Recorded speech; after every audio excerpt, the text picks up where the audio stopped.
My name is Maddie Johnson. I'm going to be completing a skin assessment, skin, hair, nails, and etc. assessment. And we're going to start by just doing a skin assessment.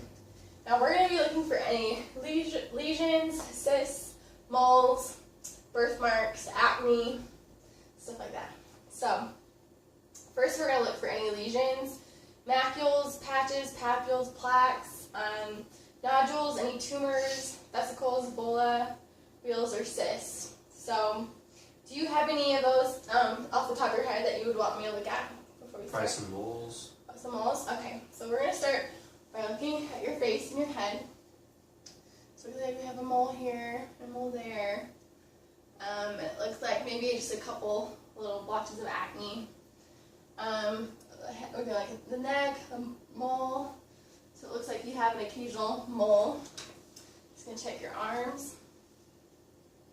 We got very minuscule moles here.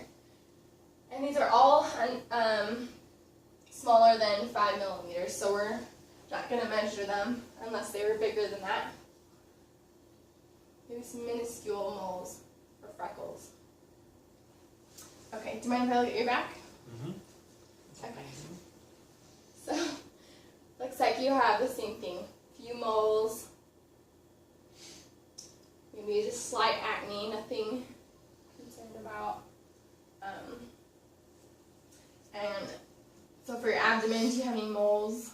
Yes. Yes. Okay. I'm just going to take a peek.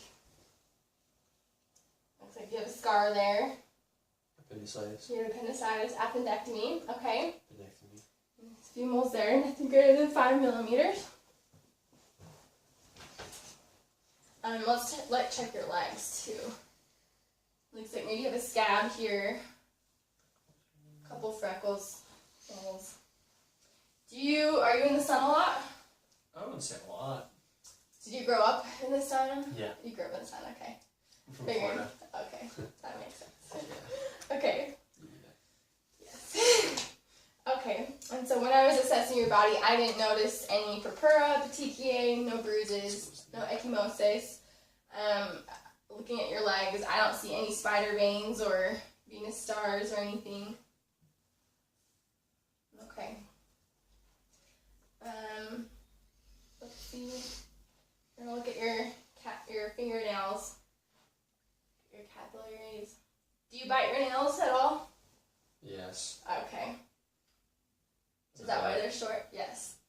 Yeah, because sometimes it can cause breakage in the skin and it bleed, and sometimes that can lead to infection or like improper healing.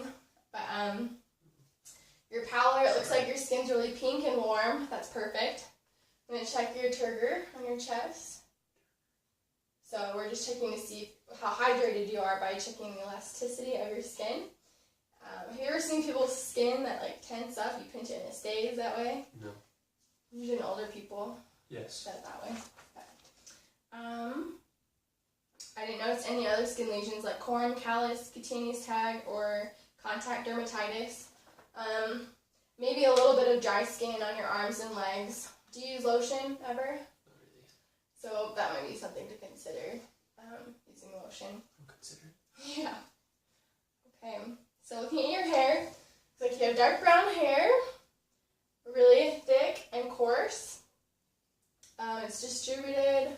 It's like, yeah, you have full head hair everywhere. There's no absence of hair, no alopecia or anything like that.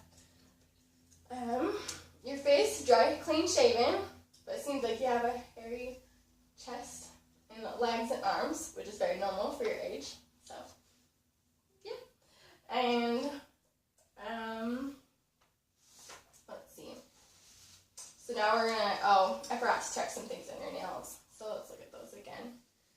So it looks like they're all smooth and they curve to a normal angle, and it looks like they all measure to be 160 degrees. Let's see. Now I'm going to look for any bands, streaks, spots, ridging grooves, or pitting. I don't notice anything like that. Yeah, just that they're very short, and so I would avoid biting them as much as you can. It doesn't look like you have any jaundice or cyanotic signs of any sort. So we're finished with our skin, hair, and nail assessment. I'm healthy.